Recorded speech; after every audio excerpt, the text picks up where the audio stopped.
toi, quand tu quittes la France pour l'Estonie, tu es déjà en couple avec Estelle et moi, j'ai envie de savoir comment ça se passe quand on est entrepreneur, qu'on a un business à gérer, mais il y a un couple aussi, mine de rien, à gérer. Comment tu convaincs ta compagne de partir en Estonie? Comment de l'Estonie, tu la convaincs à partir en Lettonie? Est-ce que c'est difficile à gérer l'aspect personnel quand on est entrepreneur, qu'on a des ambitions, mais qu'on a aussi un couple et des volontés de famille, et cetera? Comment ça se passe déjà ce premier départ en Estonie?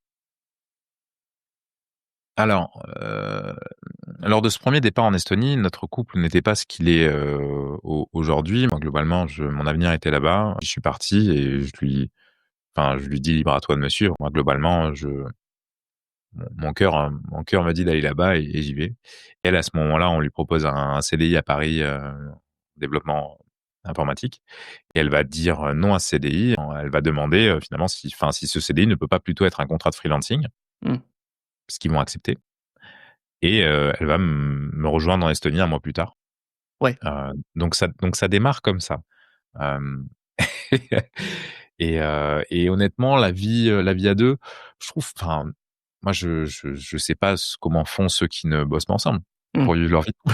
On a la chance d'avoir nos compagnes, avec nous quand on voyage, quand on va prendre un café, quand on va se coucher, quand on se lève. Ils ont finalement le temps passé avec leur compagne est assez faible, alors que nous, on a cette chance de passer beaucoup de temps ensemble.